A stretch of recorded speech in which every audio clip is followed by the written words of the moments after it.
Hello, everyone, and welcome back to the Tales from a Jurassic World YouTube channel. As we get closer to the debut of season 1 of the show, I thought it would be fun to delve behind the scenes of more of the production that we've been working on. As you're watching this, you will have hopefully seen the episode we've already released, where we spoke to Brooks, our amazing composer. But in this episode, I wanted to do something a little bit different. Today, we're going to sit down and get to know the two main characters of our show. Ben Morrison, who is played by Jared Ransom, and Lucy Brown, who is played by Ashli Friel. I thought it would be fun to chat to the duo about the project, why they wanted to get involved, and also to learn a little bit more about their broader connections with Jurassic. Jared and Ashli really are the key driving force for season 1, so I hope you enjoy getting to meet them and getting to learn more about them in this behind the scenes segment. So, Jared, Ashli, thank you so much for joining me for this. It's really, really exciting to be doing some behind the scenes ahead of the release of Tales from a Jurassic World. So, firstly, how's it going for both of you? How are you doing? Good. Thank you for having us. I could have a better winter. Yeah. Thanks. I'm inside. I'm not out in the snow, so I'm definitely appreciating this time to warm up a little bit. I will say instantly I feel bad that I did not plan this well. So we've already spoken before recording and I'm asking you questions that you've already answered. But it's all good. We'll go uphill from here, I promise. I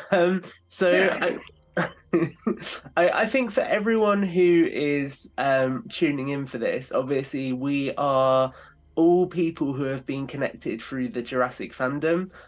So I think it would be really nice to sort of intro you both by chatting a little bit about your background with Jurassic, and sort of what it is you enjoy about it, what got you connected to the fandom, all of those sorts of things. So I'll throw it to you first, Jared. Did you want to talk a little bit about your history with the Jurassic franchise?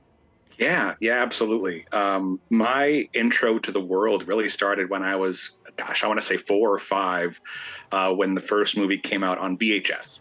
I was not old enough to experience that in theaters, which I'm still so bummed out about. I keep on hearing stories of people that have that really first theater experience with the first film, and I'm like, I'm too young for it.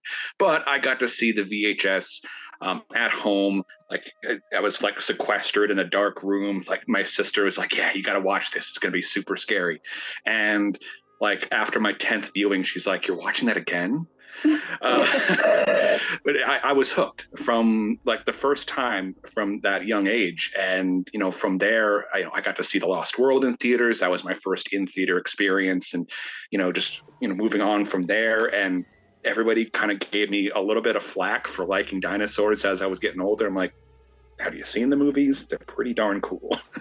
But I read the books when I was younger too. And it just, that world just sucked me in right away. And then I think it was in college, and I found, I think one to say it was the In General podcast, with the Outpost folks. And then, I saw, the Jurassic Park podcast, and I got involved with that and started listening to that all the time. And so that's really where I discovered like the fandom, how it all connected together, and people were just like having fun talking about Jurassic, and I've just been in love with that world ever since. So yeah, it's really evolved from the movies to being part of the fandom, and now doing something like this. So it's been quite the journey. It has. And it's really hearing that you really got into it at college, because that's sort of when I think I really got into Jurassic and started connecting with it as well, and found that passion for it and the online community. Ashli, what about you? Yeah, Jurassic has been a huge part of my life. I was about 2.5 years old when the film released in '93. So like Jared, I couldn't see it in theaters. I was too young. But I did get to see the re-release in 3D when they did that. So that was a really neat experience. But, I had all of the toys growing up. I wore out the VHS tape because I've watched it so much. And then, when Lost World released, I did the same thing. And my parents were probably like, why are you watching this? I'm so tired of seeing this. But they were very supportive with, me liking dinosaurs in Jurassic, and that kind of led me to wanting to learn about dinosaurs as actual animals. And because of that, I now have a job at a natural history museum where I educate the general public on dinosaurs. And Jurassic comes up a lot in that, getting to, tell people the difference between, the movie dinosaurs and the real ones. So I really have Jurassic to thank for that. That's really cool. And I've got it. I'm sorry, Ashli, you're going to get the first curveball question. Sure. What is the animal from the Jurassic franchise that you get asked the most about at the museum? Velociraptor. People are always so surprised to find that Velociraptor really wasn't, 6 feet tall. But we do have Deinonychus in the hall as well. So, it's a great comparison and telling people, what they use as a basis. But yeah, Velociraptor would be the one we get asked most about. Yeah. That makes a lot of sense. I can imagine you get a lot of questions like, was it really the size of a chicken? That kind of stuff. Yeah. Oh, totally, yeah. It's a 6-foot turkey. Yeah. Yeah, exactly. No, that's really awesome.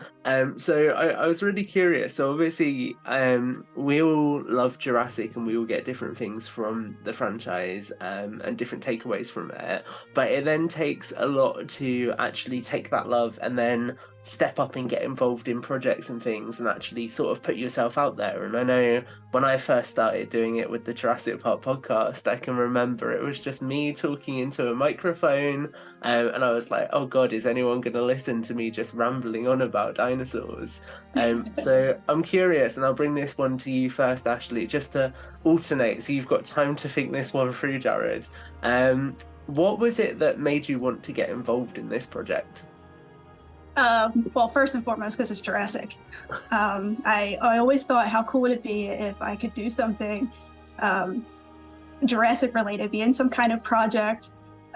So when this came up, I was like, oh yeah, I'm definitely gonna at least try, and it's been such a great opportunity.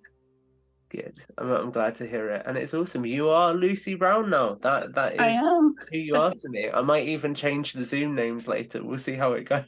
Oh yeah, go for it. Jared, what about for you? Yeah, it all started. I want to say, obviously, my love for Jurassic is the first thing that got me, interested in doing more things like this. But I think it was probably a year or two ago when I responded to a Jurassic mailbag.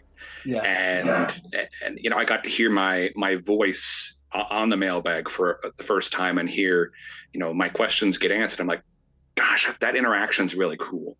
And, to have just kind of like-minded folks who just love this franchise and love this world come together like that kind of fueled my interest in trying to kind of get more involved. And then, I was a small part in another radio play that was put together last year, and that just kind of raised the level even more. And then I saw the opportunity to audition for Morrison.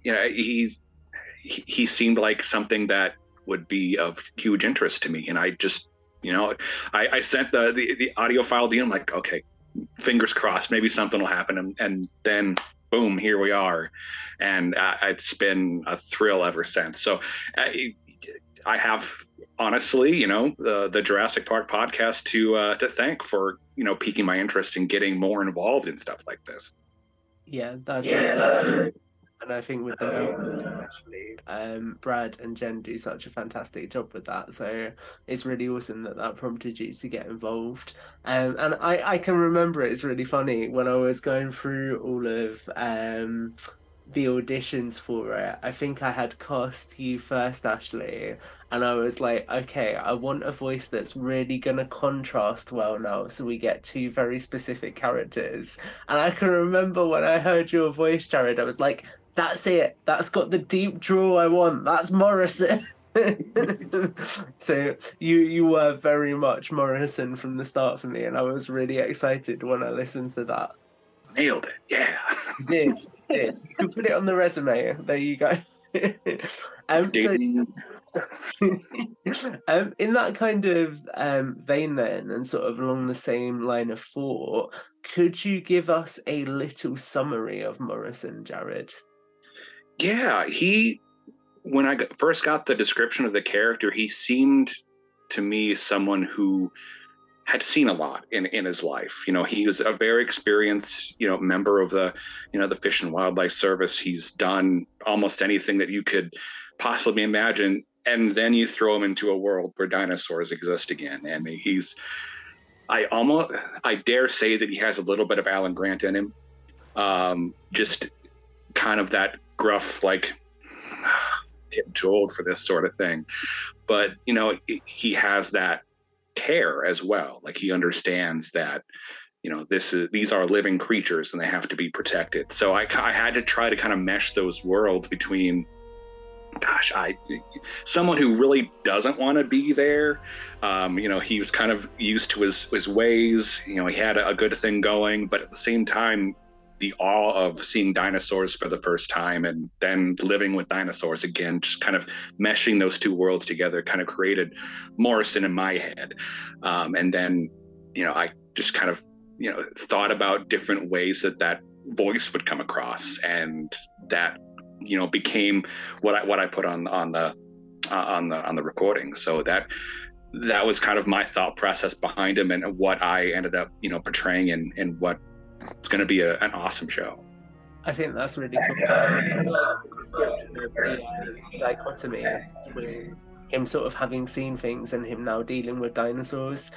Because I think that just, for me, when it came to writing the character, is a really cool concept, because there's going to be people out there who are going to see the dinosaurs as more of a pain than anything, and they're going to be like, great, these are just getting in the way of what I've been doing all the time, right? So it was quite fun playing with that idea, but then having somebody whose job means that they literally have to deal with it, regardless of whether they really want to or not. So it then becomes, how do you make the best of those situations, I think. Yeah, he definitely struck me as someone who would prefer not to have to deal with them. Yeah. Like, he was definitely okay with, all the tasks and responsibilities that he had before, but he wasn't someone like other characters we may explore in the show that saw them as more of a villain. We're treating it more as something that they want to get rid of or put aside. Like, he accepted them as animals, and that was an interesting line to ride as we went through all the episodes here. Yeah, that's really awesome. Ashli, talk to me about Lucy Brown. Yeah, she is also a member of the U.S. Fish and Wildlife Service, and she's partners with Agent Morrison. And she finds the concept of dinosaurs being, with us again, exciting, and she's enthusiastic and she's eager, but she's also terrified, just like anybody else would be. And she's in these situations where she has to do these things, and she's doing them for the first time. And so we get to see some progression with her that I was really excited about. And I find that myself in her, with all this excitement. If I saw a dinosaur, I'd be like, oh my God, how exciting. But if I was put in these situations, I don't think I would fare as well as Lucy has. And so because of that, it was really fun to explore her character. That's really awesome. And I think, it's so much about sort of having that excitement and that passion, isn't it? Especially in this sort of universe, you think, well, a lot of people are used to seeing these things behind fences, so they're used to having that excitement and being able to observe them and enjoy them from quite a safe space, and now they don't have that. So you can see them, you have that wow moment, but then it's really a bit of a, oh, okay, this is something massive that could potentially hurt me. Now, how do I deal with this situation? And I think that's exactly. Yeah, no, that's awesome. So I think that's a really nice little summary of your characters. I don't really want to dive into them too much more, but we have a lot planned for these characters, and there's a lot that neither of you know about yet either. So there will be lots of interesting things to come over time, I think. Jared, I'm going to come back to you for this one first. What is it that excites you most about Tales from a Jurassic World? I like the mixture between the action sequences and the moments that just slow down and tell the story. That is really what hooked me as someone who appreciates just really good storytelling. Like, it's not all action. It's not 0 to 100 and you stay there. You slow down the pace down a little bit and tell, you know, tell the backstory of these characters. You know, what makes them tick, what's the relationship between each other, and that's what really has me excited, because you get to explore kind of the human side of having to deal with creatures that are now, you know, brought back into this world. And, you know, outside of, you know, the newer Jurassic films, we don't really have, you know, good, or I guess meaningful material to work on. And now here we are. We're kind of exploring that world on our own. But that was exciting to kind of see and kind of dive into, well, how would I respond to that? You know, I'm facing off with a creature that was just brought back to life and has not seen this kind of world. How is it going to interact with me? How am I going to interact with it? That was really exciting. So that's kind of storytelling, and just the slower pace mixed in with the action is something that really hooked me in right away with something like this.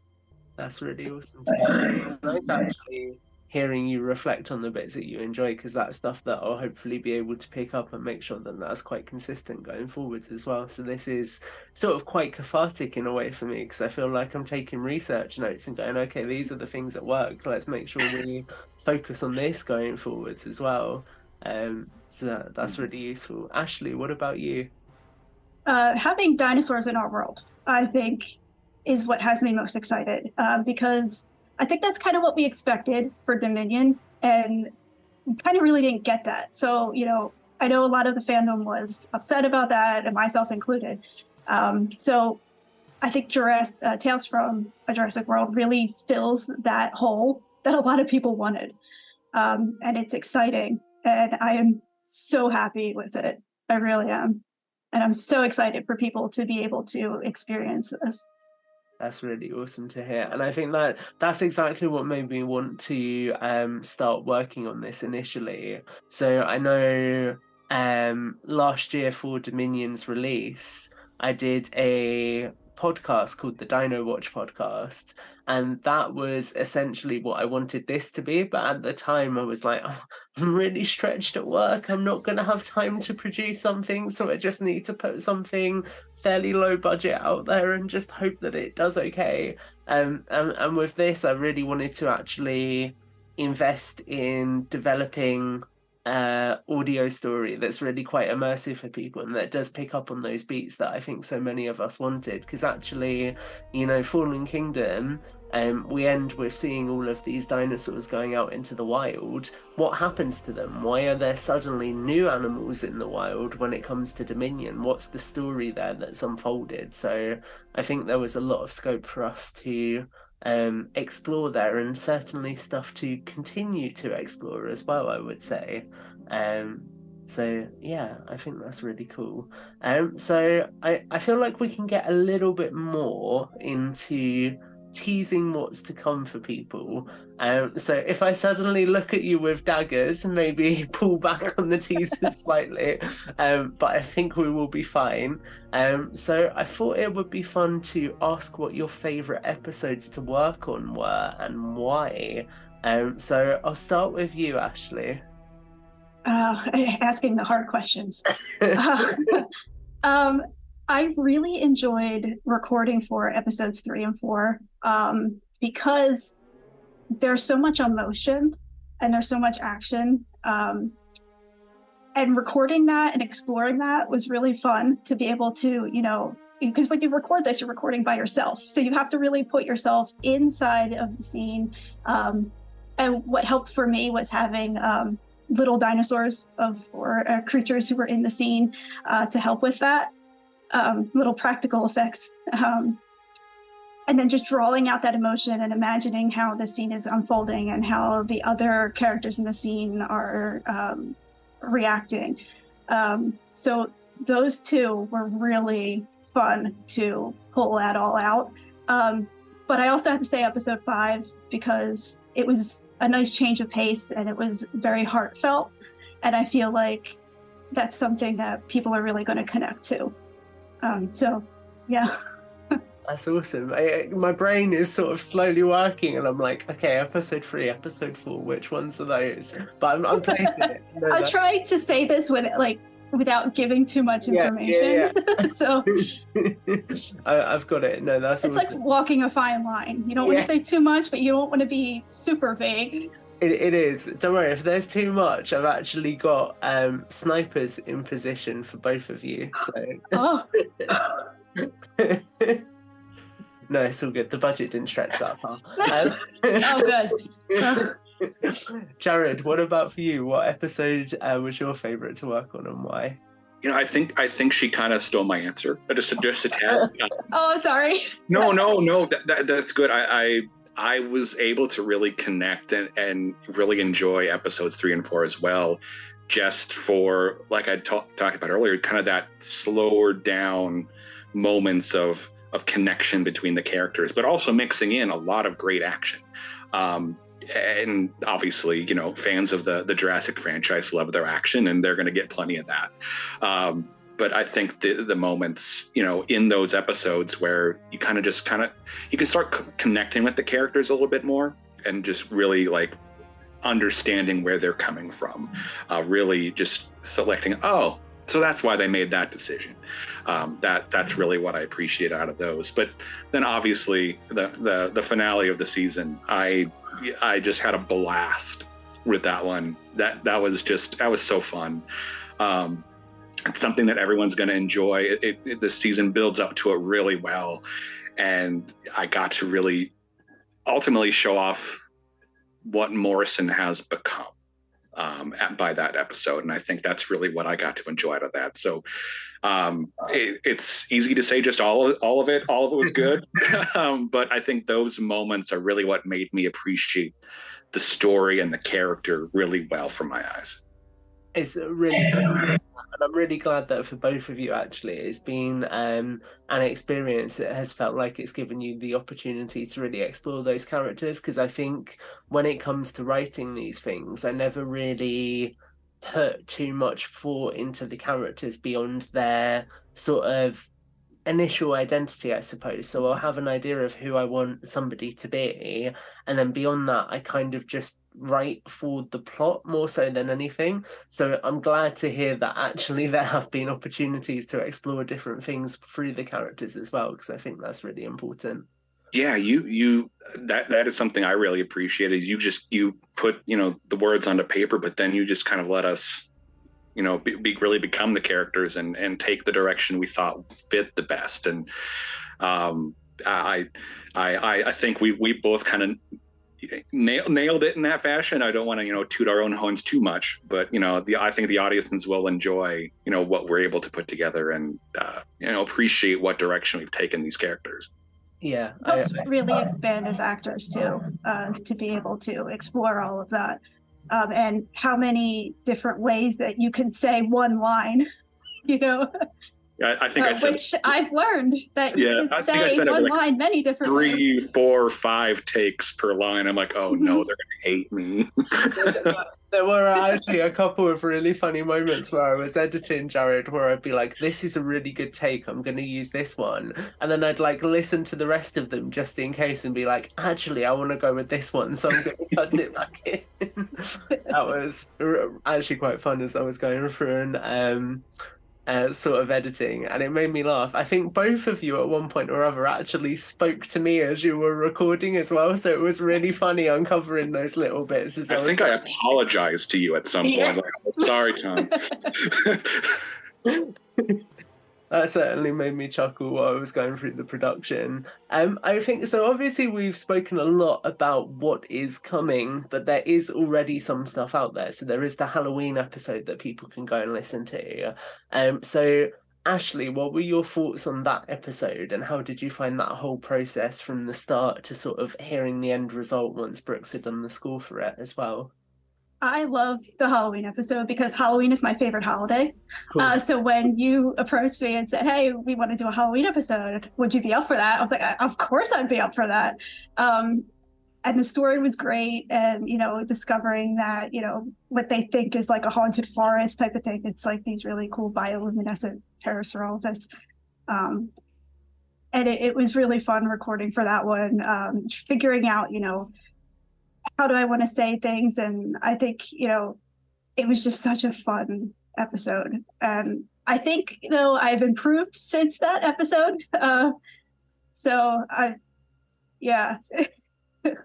It's all a learning experience, isn't it? It is. It really is. With every new episode, with every line recorded, we just learn, from before. What about for you, Jared? How did you find that initial episode? Yeah, I think I feel in the same boat. Like I was recording the episode, and I kept on thinking, gosh, I could have done a little bit more with that. Or I could have taken it in one direction versus the one that I did. But I think it was a great way to intro what we've done for the first season. Plenty of breadcrumbs to kind of show where things start. You don't really get to know the characters too well, which I appreciate. It's just kind of like they're there, and now once we get to this season, you get to kind of see, oh, okay, let's follow them a little bit more and see what they're up to now. You kind of get to the introduction of just a little bit, but yeah, the reveal of the bioluminescent parasaurs that hit my Camp Cretaceous heart. Just so strongly, and I loved bringing them back. I was wondering, if we'd ever see them on the big screen, which was a bummer that we didn't. But we'll bring them into our world, so might as well. So that was a great reveal. I loved it. I am actually the whole motivation for the Halloween episode. Once I had that initial idea, was I want to essentially say that I want these parasaurs to be canon because they're so awesome. So that it was a little bit of for anyone out there who wants to say Camp Cretaceous isn't canon, don't quite believe that.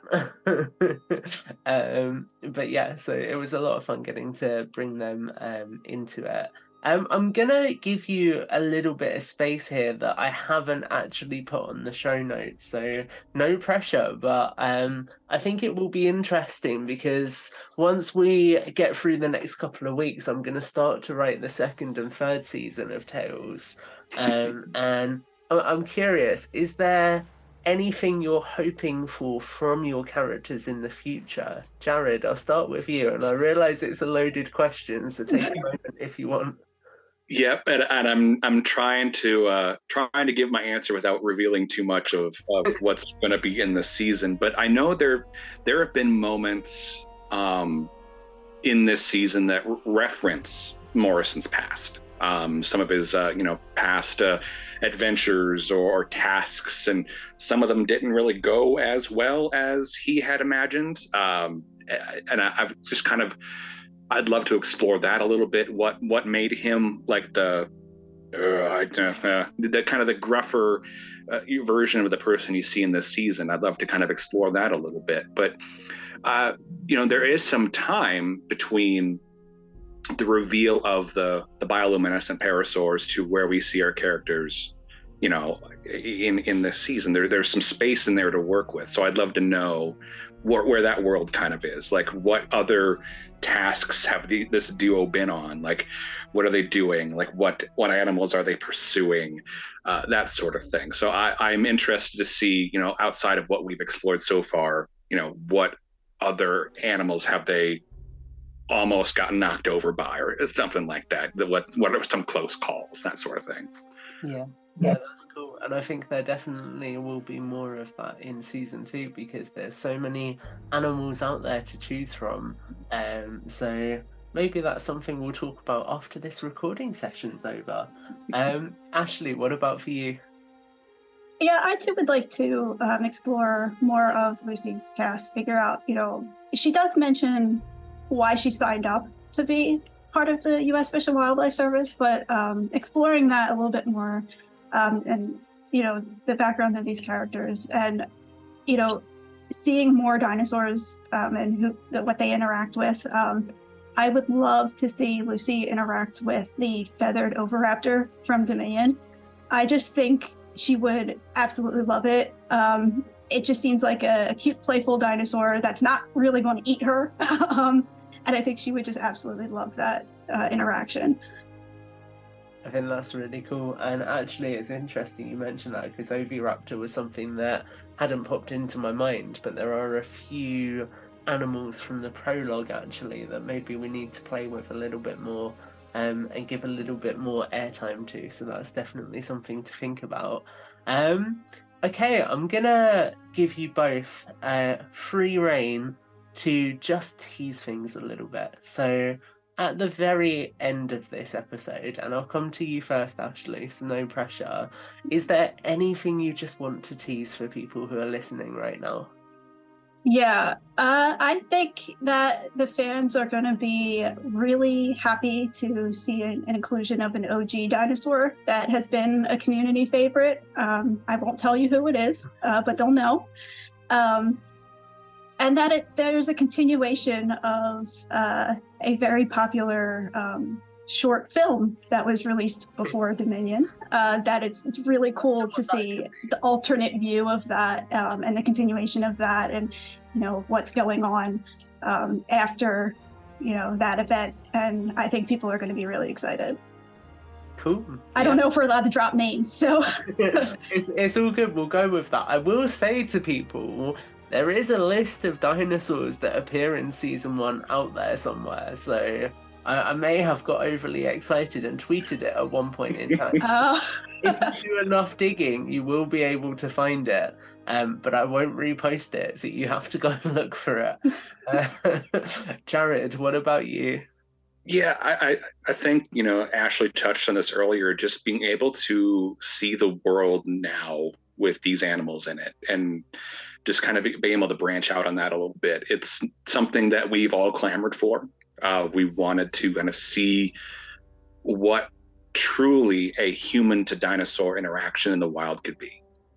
Not, limited by fences and islands and anything like that. We want, that world after Fallen Kingdom and before the start of Dominion, like what happened there. And this is our opportunity to tell that story. We'll jump in there if Universal doesn't. We'll take the reins on that, and I can't wait for people to see what kind of stories we're able to tell with that, and what can come after this season, because obviously there's a lot of space to work in there and a lot of animals to see. So I can't wait for everyone to see what we've done, and I can't wait to see it myself. I'm really excited too. I am as well. It's so cool that we're at a point now when the episodes have gone to Brooks and he's making final tweaks for them, because that means that even I don't know what they're going to sound like, and that's very exciting. So I could go on and on. I could get you to tease things more, but I think we've done quite a nice job of giving people a little bit of surface level information about what we've been working on, who your characters are, and really where this story is going to go. So I think I'll leave it there for now. But to round it out, why don't you both let people know where they can find you online? Jared, if you go first. Yeah, I'm kind of all over the place. Twitter, I'm _Jared Ransom. I tried to get Jared Ransom, but someone beat me to it. That's really where I do a lot of my online presence. I'm also on Instagram. You win some, you ran some. I think that name's so smart. I thought that when I first saw it. I love it. So yeah, that's where you can find me. I'm also on YouTube. I got some I'm a former TV reporter, so I have some of my old reels and clips on YouTube too. So yeah, I'm all over there if you want to find me, and I can't wait to interact with the people that love the show. Cool. And Ashli, what about you? Yeah, you can find me on Twitter at Ashli Friel. I am also on Facebook under the same name. And I do have an Instagram, but I don't use it really. So if you do find me on there, do feel free to follow. But I don't post anything there. So mainly Facebook and back Twitter. In half a year, it's fine. Cool. Well, thank you so much for doing this, guys. This has been a lot of fun. Thank you. Thank you. No worries. And hopefully this gets people a little bit excited for what's to come. So with that, I think we will call it there. That's it for another episode of the making of Tales from a Jurassic World. It's been so exciting to introduce you to Ashli and Jared.